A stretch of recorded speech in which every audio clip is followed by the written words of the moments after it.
Section 3. You will hear two students, Jenna and Marco, discussing a business studies project they have to do. You now have 15 seconds to read questions 21 to 24.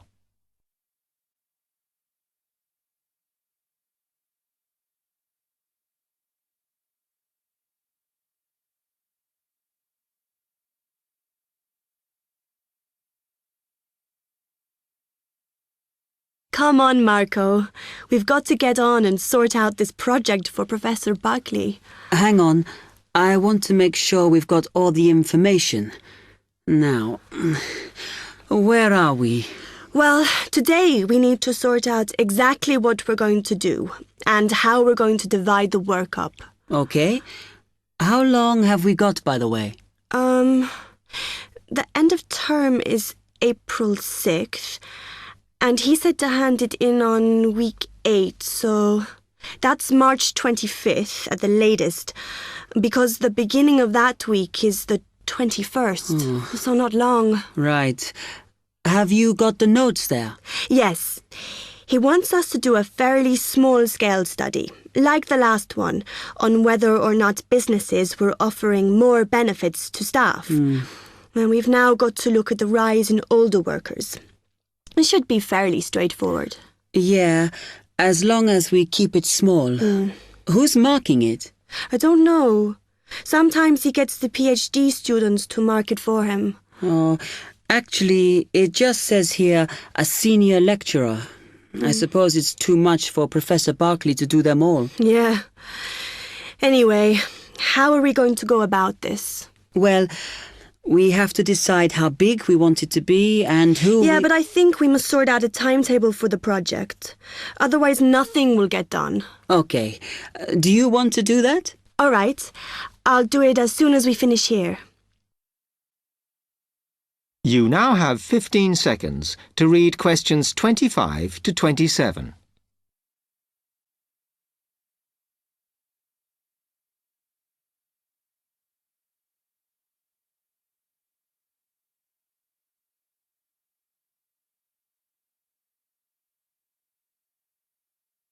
Okay. What do we have to do now for the project? What's the best way to go about it? Well, Professor Carter suggested we set up a focus group to get some in-depth interviews, but I think that'll take a lot of time. Yeah, I agree. If we did a focus group, we'd have to spend time deciding who to include in it, and it's not necessary to do one anyway. Oh, fine. And if you agree, I think we should get in touch with the businesses on the list Professor Carter gave us and ask them if they're prepared to participate. Sounds good. Then we can go there, give them questionnaires and collect them later. Exactly. Okay. Then do we need to book one of those study rooms in the library so we can work together to input the data? Perhaps not, as I guess just one of us could just sort it out actually. Yes, that would be easier. A lot of what we're doing is qualitative, so it'll be writing up rather than statistics. No software for that, I'm afraid. And I think it would look better if we had actual shots of some of the staff, because we're citing appearance as a factor in employability, aren't we? Yeah, okay. I'll factor that all in when I sort everything out tonight. You now have 30 seconds to read questions 28 to 30.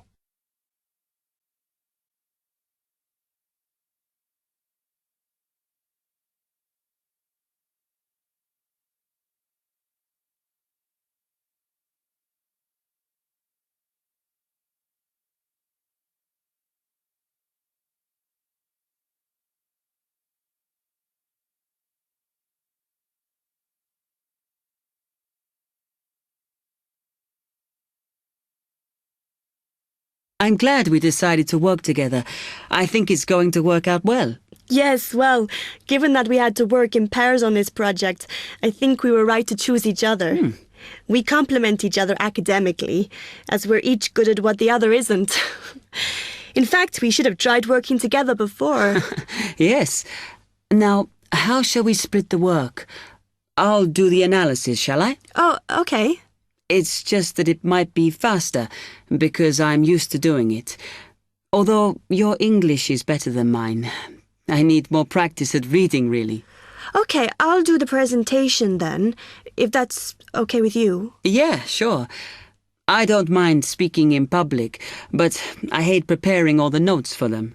The thing is, the tutor said one person should do the whole presentation, and he said he expects me to do it because I haven't done one yet. No, that's fine. Now, let's see.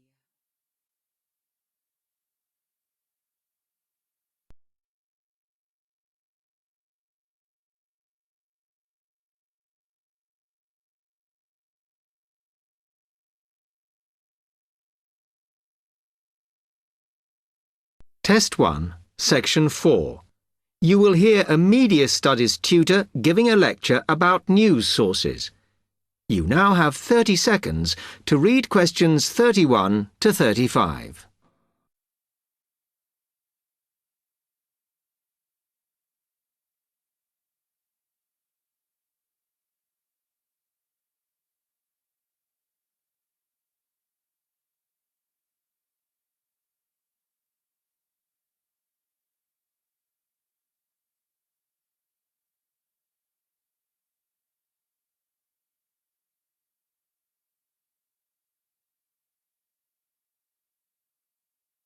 Okay, now many of you will have heard about the predicted death of newspapers, as people increasingly access the TV and the Internet for their news. Today, I want to look at the USA, which has very advanced news sources, to see if this is actually true. In the USA, the main news sources without doubt are TV, the Internet, and the press. That is, traditional newspapers.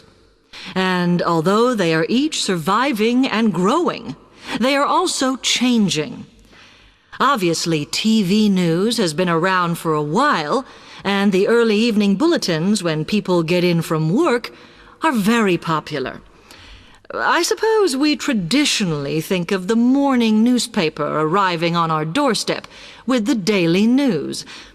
Interestingly, this is not borne out by the statistics, which show that readership in the U.S.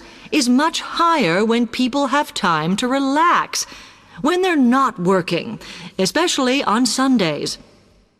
The Internet is also a popular weekend activity, but shows no variation with weekday access. So people are using the different sources in different ways.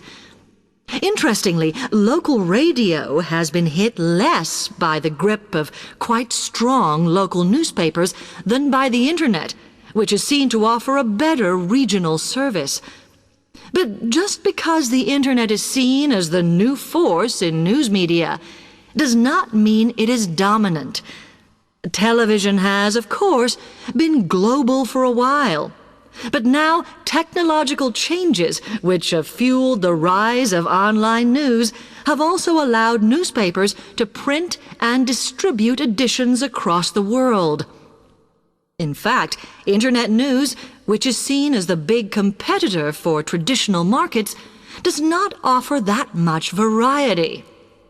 Often, the sources are the online versions of the newspapers, whereas television, in order to offer something different, has had to come up with a much more mixed bag of reporting, from hard news to light reports on celebrity events.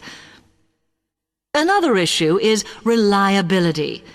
The Internet is virtually unregulated, so anything can be reported there, whether true or not. Journalists on newspapers have fought a long, hard battle to fight intervention and to retain the freedom of the press. Television, however, is seen as critical to political power and has become subject to harsh controls about what it can or cannot say. You now have 30 seconds to read questions 36 to 40.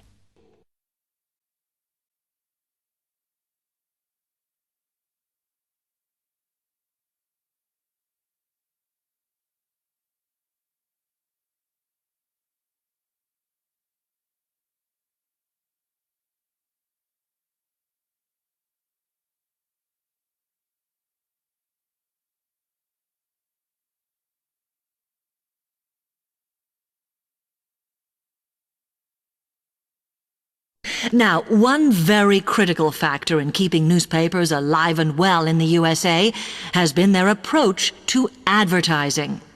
Obviously, newspapers are heavily dependent on advertising revenue, and they have become more and more imaginative in what they offer, in order to make sure that advertisers use them and not other news sources. This has meant that, contrary to popular belief, newspapers now have a significantly higher profit margin than the rest of American industry. So, how have they managed to raise advertising revenue in this way? Well, they have put a lot of effort into developing and maintaining a very strong association with the retail trade. And they've come up with a winner. A critical tool in their sales plan has been suggesting that the adverts they run can have vouchers. This has been enormously effective because they have found that not only do more people buy the paper to get the discounts, but also that this inevitably means much higher sales for the clients who advertised. As well as doing this, the newspapers have also introduced aggressive sales campaigns over the last few years. This has resulted in a significant and continuing rise in the number of advertisers prepared to pay the extra for full-page ads. So, what I would like to move on to